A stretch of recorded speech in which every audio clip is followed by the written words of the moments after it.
Hello friend, welcome to the channel pharmacy dictionary. आप देख रहे हैं हमारा मेडिसिन एक्सक्लूसिव सीरीज। इस सीरीज में हम बात करते हैं कुछ ऐसे मेडिसिन के बारे में जो या तो आप ले रहे हैं या डॉक्टर के प्रिस्क्रिप्शन के बाद लेने वाले हैं या आपके किसी परिचित इस दवाइयों को यूज कर रहे हैं। यहाँ पे हम बात करते हैं कि आखिर वो दवाई किस पर्पज के लिए दी जाती है और जिस पर्पज के लिए दी जाती है यानी कि बीमारी होती कैसी है, क्या उसके बेसिक फिजियोलॉजी होते हैं और आपके उस ड्रग के अंदर कौन कौन से एक्टिव कॉन्स्टिट्यूएंट हैं, उनके काम करने के तरीके के बारे में हम बात करते हैं। मैं एक रजिस्टर्ड फार्मासिस्ट और प्रोफेशनल फार्माकोलॉजिस्ट हूं, तो आप जो भी इंफॉर्मेशन इस चैनल से लेकर के जाएंगे पूरी ऑथेंटिसिटी के साथ लेकर के जाएंगे। देखिए, आज की जिंदगी में अगर आप उठा करके देखें हर एक चौथे व्यक्ति को, तो आपको ये मिलेगा कि उसको या तो ब्लड प्रेशर की प्रॉब्लम है या तो उसको डायबिटीज की प्रॉब्लम है, और कुछ तो ऐसे निकलेंगे जिनको दोनों की प्रॉब्लम है। आज का जो वीडियो है वो हमारे ब्लड प्रेशर यानी कि हाइपरटेंशन यानी कि उच्च रक्तचाप इस बीमारी के ऊपर डिपेंड करता है।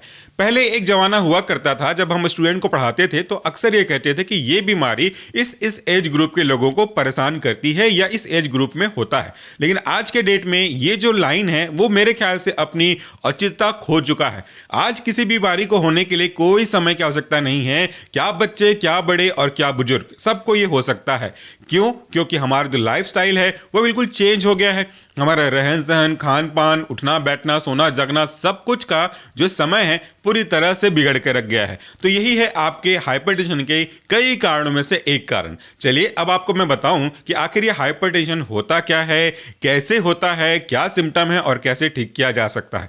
हाइपरटेंशन यानी कि उच्च रक्तचाप, सरल भाषा में इसको लोग ब्लड प्रेशर की प्रॉब्लम बोलते हैं। लेकिन तीनों में क्या खास बात है, उसके शब्दों को समझिएगा तो पूरा जो कॉन्सेप्ट है ना आपका क्लियर हो जाएगा। पहली बात कि ब्लड प्रेशर एक प्रॉब्लम नहीं है, ना कोई बीमारी है। हाँ, उच्च रक्तचाप जरूर आपको अगर बोलना है तो वो एक प्रॉब्लम हो सकती है। तो आखिर ब्लड प्रेशर होता क्या है? ब्लड प्रेशर यानी कि ब्लड का प्रेशर। ब्लड क्या है? एक लिक्विड है, लिक्विड कनेक्टिव टिश्यू का एग्जाम्पल है। सरल भाषा में कहूं तो तरल पदार्थ है।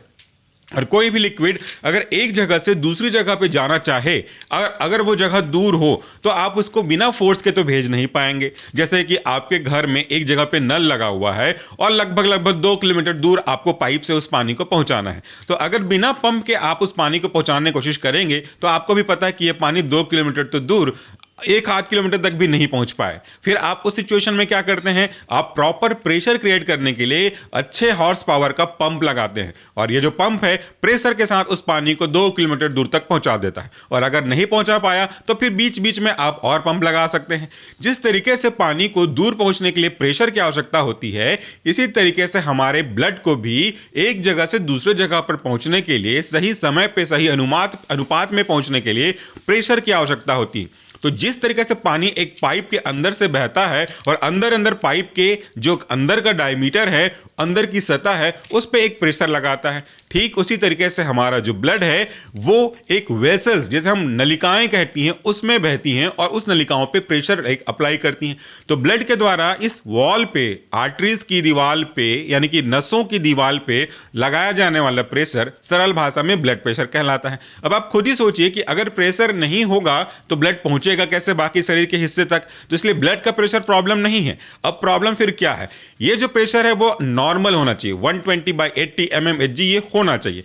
कई अलग अलग कारण हैं, कुछ नोन है कुछ अननोन है, जिसकी वजह से ये जो ब्लड प्रेशर का रेशियो है जो मैंने आपको अभी बताया 120/80 वो बढ़ जाता है। और अगर ये बढ़ा हुआ ब्लड प्रेशर काफी लंबे समय तक बढ़ा हुआ ही रहे तो जाकर के इसे हम ब्लड प्रेशर कहते हैं। ऐसा नहीं कि आप बैठे हो तो आपका ब्लड प्रेशर नॉर्मल है, 4 राउंड लगाया और आपने अपना बीपी चेक करवाया तो आपको कोई बोल देगा कि आपको बीपी की प्रॉब्लम है। ऐसा तो हो नहीं सकता ना। क्यों बढ़ा है? क्योंकि आपने वर्कआउट किया है। हाँ, अगर रोज रोज बिना किसी एक्स्ट्रा वर्कआउट के नॉर्मल सिचुएशन में भी आपका ब्लड प्रेशर ज्यादा दिखाता है रीडिंग, तो फिर आपको ब्लड प्रेशर है। इसीलिए कुछ दिनों तक लगातार आपको रीडिंग लेनी पड़ेगी ये कंक्लूड करने के लिए फिर आपको ब्लड प्रेशर है कि नहीं है। कई बार टेंशन की वजह से, कई बार भाग दौड़ की वजह से, सही नींद ना होने की वजह से भी अगर आप रैंडम चेक कराएंगे तो ब्लड प्रेशर आपका बढ़ा हुआ ही आएगा। यहां पे अब आपने समझा कि ब्लड प्रेशर। अब आपको यहां पे यह समझना है कि इसके सिम्टम क्या है। सबसे जरूरी बात जो ब्लड प्रेशर के साथ होती है वो ये कि इसे हम साइलेंट किलर कहते हैं। साइलेंट किलर किसे कहते हैं? साइलेंट किलर यानी कि एक ऐसा किलर जो चुपचाप आता है और किसी भी पर्सन को किल करके चला जाता है। ये जो साइलेंट का मतलब होता है, कई बीमारियां आती हैं तो मैक्सिमम सिम्टम दिखा के आती हैं। अगर आपको टाइफाइड, जॉन्डिस है तो आपको लीवर, बुखार, भूख ना लगना, ऐसे कई सिम्टम दिखा देगी।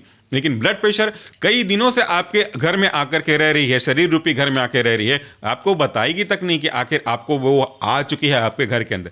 धीरे धीरे कभी कभार दिनों दिनों बाद आपको कुछ समझ में आने लगेगा, तब तक तो काफ़ी देर हो चुकी होती है, इसलिए इसे साइलेंट किलर कहा जाता है। इसके कुछ कॉमन सिम्टम कुछ इस तरीके से हैं, बट कैरेक्टरिस्टिक सिम्टम नहीं है, ये और दूसरी बीमारियों के साथ भी देखने को मिल सकता है।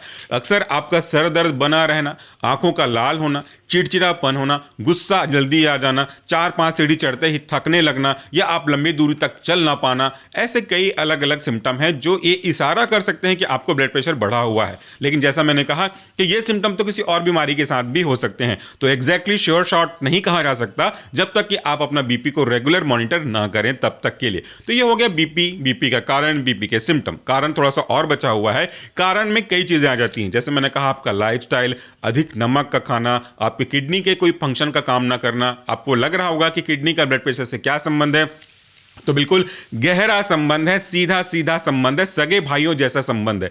तो आपका जो किडनी है, यानी कि आपका ब्लड को प्यूरिफाई करने वाला यूनिट है, और आपका जो हार्ट है, वो दोनों भाई भाई हैं, ऐसा समझ सकते हो आप। तो किडनी अगर सही तरीके से काम नहीं करेगी तो हार्ट पे प्रभाव पड़ेगा, हार्ट अगर सही तरीके से काम नहीं करके ब्लड प्रेशर को बढ़ाएगा तो किडनी पे उसका प्रभाव पड़ेगा। तो जुड़वा भाई हैं दोनों, जो एक दूसरे के साथ साथ चलते रहते हैं। तो किडनी का खराब हो जाना भी एक प्रॉब्लम है। जो ब्लड को पहुंचाने के लिए नलियां यूज करती हैं, जिसे हम ब्लड वेसल कहते हैं, उस पर अगर किसी तरीके का प्लैक जमा हो गया हो, फैट जमा हो गया हो, एथेरोमा हो गया हो, जिससे सरल भाषा में कहो तो आपको जम गया हो, तो फिर वो आपके ब्लड वेसल के डायमीटर को, गोलाई को कम करता है। और आप ये भी जानते हो कि अगर किसी पानी को हम पाइप से लेके जा रहे हैं और उस पाइप के आगे उंगली लगा दें, अंगूठा लगा दें, तो वो पाइप प्रेशर से बढ़ेगा, क्योंकि उसके अंदर के पानी को निकलने की जगह कम मिल रही है, सकरी मिल रही है, इसलिए वहां पर प्रेशर बढ़ जाता है। सेम चीज यहां पे आपके ब्लड के साथ भी होता है कि अगर ब्लड किसी पाइप से, यानी कि आपके वेसल से गुजरेगी और वेसल के अंदर कोई प्लैक जम गया हो, तो उस प्लैक के जमने कारण से उसका जो गोलाई है, डायमीटर है,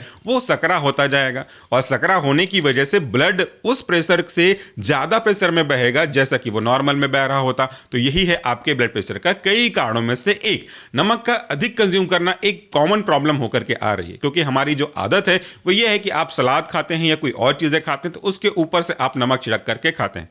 जितनी आवश्यकता NaCl को हमारी बॉडी के लिए रिस्पेक्ट में है, उससे कहीं ज्यादा हम कंज्यूम कर देते हैं। तो कुल मिलाकर कि आपका ब्लड प्रेशर का मोटा मोटा कारण यह है। मैंने कहा कि बहुत सारे कारण हैं, अगर आप सबको जानना चाहते हैं डिटेल से, सरल भाषा में, तो हमारा मेन चैनल है सॉल्यूशन फार्मेसी, वहां पे आकर के आप देख सकते हैं। आगे बढ़ते हैं कि इसको ठीक कैसे किया जा सकता है, क्योंकि कारण अलग अलग हैं। कहीं ब्लड वेसल का सकरा होना, कहीं किडनी का काम ना करना, कहीं प्लैक का जमा हो जाना, कहीं नमक का ज्यादा खा लेना, कहीं टेंशन का आ जाना। तो कारण अलग हैं तो समाधान भी अलग अलग होगा। भाई प्रॉब्लम के अकॉर्डिंगली सॉल्यूशन होगा ना, हर एक प्रॉब्लम का रेस्पेक्टिवली सॉल्यूशन होगा। कोई चीज अगर बढ़ रही होगी तो हमको उसको कम करना पड़ेगा, कोई चीज कम हो रही होगी तो हमको उसको बढ़ाना पड़ेगा। तो जैसी प्रॉब्लम वैसा सॉल्यूशन। तो यहां पे कई अलग अलग सॉल्यूशन है, लेकिन आज के ड्रग के रेस्पेक्ट में हम बात करेंगे तो अब पूरी कहानी अब इस ड्रग के रेस्पेक्ट में चेंज हो जाएगी।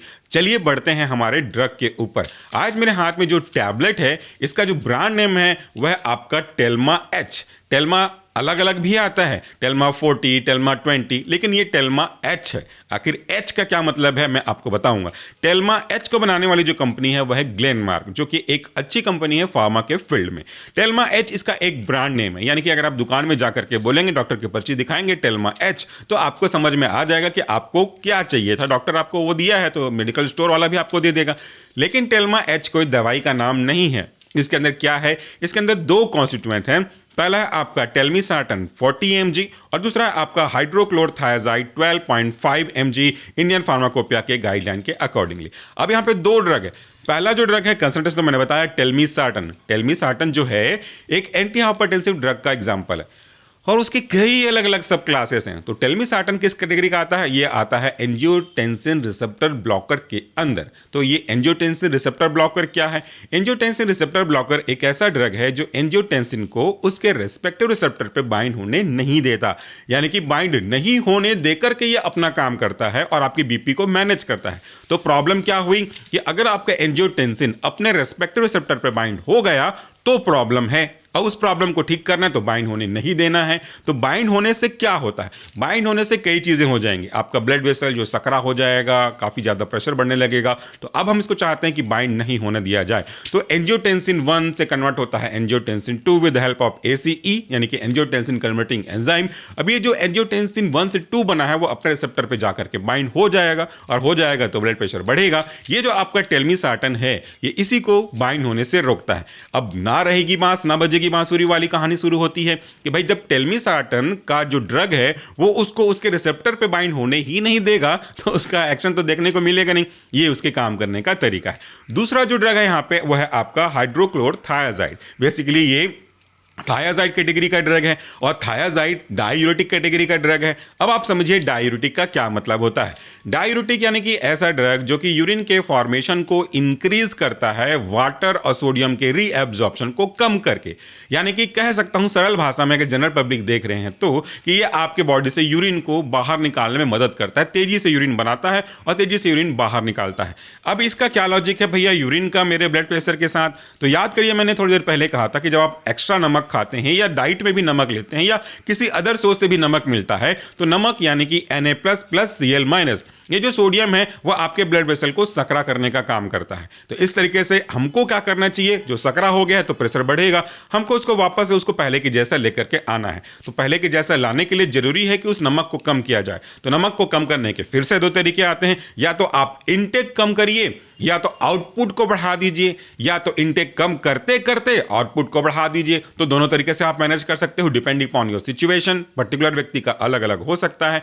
तो अब आपके हाथ में ये थोड़ी ना है कि आप यूरिन जितना चाहे उतना पास कर दें। यूरिन को एक्स्ट्रा पास करने के लिए जरूरी है कि यूरिन पास करने के लिए यूरिन बनाने वाले ड्रग को लिया जाए, और उस ड्रग का जो नाम है वह क्लोरथायाजाइड कैटेगरी का ड्रग, थायाजाइड कैटेगरी का ड्रग, हाइड्रोक्लोरथायाजाइड कैटेगरी का ड्रग। आखिर तो आते सब थायाजाइड के अंदर ही हैं, और सब के सब आते हैं आपके डायूरेटिक के अंदर। तो ये जो डायूरेटिक है वो क्या करता है, ये सोडियम और वाटर के रीएब्जॉर्प्शन को कम करता है। रीएब्जॉर्प्शन कम करेगा तो वो आके वापस से ल्यूमेन में नहीं आ पाएंगे, ये चले जाए या वापस से आपके ब्लड में नहीं आ पाएंगे और आगे जाकर यूरिन के थ्रू बॉडी से बाहर निकल जाएंगे। मेरी इच्छा तो है कि मैं आपको बहुत डिटेल से समझाऊं, लेकिन ये रिव्यू वीडियो है तो बहुत अंदर नहीं जा सकता चाह के भी। अगर आप अंदर जाना चाहते हैं तो आप एंटी हाइपरटेंसिव ड्रग, डायूरेटिक्स वगैरह सर्च कर सकते हैं। हमारे मेन चैनल सॉल्यूशन फार्मेसी में एकदम सरल भाषा में आपको समझ में आ जाएगा। तो इस तरीके से ये जो दो ड्रग हैं वो अपना काम करते हैं। अब इस ड्रग के पीछे कुछ वार्निंग लिखी है, वो वार्निंग जरा ध्यान से सुनिएगा क्योंकि वार्निंग बहुत इंपॉर्टेंट है। वार्निंग लिखा है, when pregnancy is detected telmisartan should be discontinued as soon as possible as it can cause injury and even death to the developing fetus when used in pregnancy during the second and third trimester of the pregnancy। अगर ये medicine आप ले रही हैं, अगर आप महिला हैं तो आपके बात में बात कर रहे हैं, ये मेडिसिन अगर आप ले रही हैं और मेडिसिन लेते लेते बीच में आपने प्रेगनेंसी प्लान किया और आपको ये कंफर्म हुआ कि आपकी प्रेगनेंसी कंसीव हो गई है, तब आप इस टेल्मिसार्टन कैटेगरी के ड्रग को डॉक्टर को बता करके जितनी जल्दी हो सके उतनी जल्दी बंद कर दीजिए, क्योंकि जो टेल्मिसार्टन है वो आपके वुम्ब में, गर्भ में पल रहे बच्चे के लिए नुकसानदायक हो सकता है और सेकेंड और थर्ड ट्राइमेस्टर में तो उसकी जान जाने की नौबत आ सकती है। इसीलिए अगर आप प्रेग्नेंट हैं और आपको नहीं पता है कि टेल्मिसार्टन आप ले रहे हैं तो ये नुकसान होगा, तो एज सुन एज पॉसिबल इसको विथड्रॉ कर दीजिए, विथस्टैंड से आप हटा दीजिए, इसको आप यूज करना बंद कर दीजिए। ये था कुछ specific information regarding today's drug जिसका नाम था टेल्मा-H। टेल्मा 40 के बारे में भी हमने बात किया था, चाहे तो आप वो भी देख सकते हैं। तो आज के वीडियो के लिए इतना ही। Thank you so much for watching this video. नमस्कार, टेक केयर। एक फीडबैक दे दीजिएगा, बहुत इंपॉर्टेंट है मेरे लिए। Thank you.